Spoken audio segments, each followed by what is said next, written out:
Hi, I'm Rodney Johnson, co-editor of Boom and Bust, as well as the free daily e-letter Survive and Prosper. Today I want to talk about something you don't often hear in one sentence: Detroit and opportunity. In the mid-30s, President Roosevelt signed the Wagner Act, and that allowed collective bargaining. At the time, labor was treated kind of poorly. We had unsafe working conditions and no way for workers to negotiate their pay. It was the middle of the Depression, and so there were more workers than jobs. The point of collective bargaining was to give employees a singular voice that carried some weight.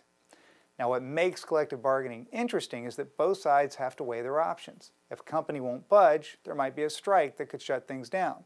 If labor demands too much, companies could balk. There's always the possibility of a bad outcome.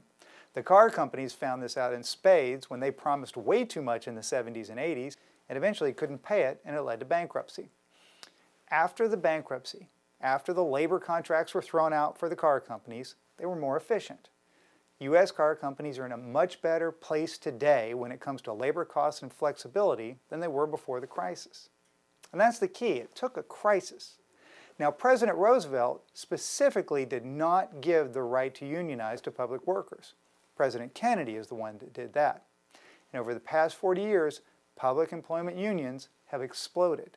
Just like private sector unions, they pushed for generous wages, more benefits, and more employment guarantees. Well, now cities around the country are facing financial crises just like the auto companies were. And it's of their own making. Detroit is the biggest example of this disaster, but it's not alone.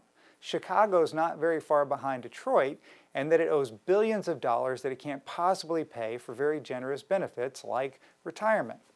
Cities around the country are headed for their own day of reckoning, and this is where the opportunity exists. The financial crisis of cities across this country has people finally focusing on what their governments spend, particularly contracts for wages and benefits.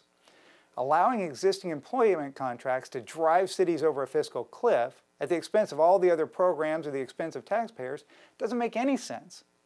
While Detroit got to bankruptcy in a very ugly way, it's now at a point where it can define what it wants to look like in the years ahead. If Detroit takes the initiative, this could be the start of a public employment evolution in the United States, where administrators, sanitation workers, policemen, everybody gets on the same side of the table as taxpayers. The goal should be to develop fair pay and benefits for the work performed while providing flexibility to deal with the changing economic landscape. And that flexibility is what's missing.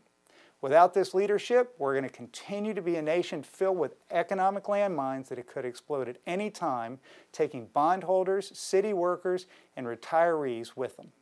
Thank you.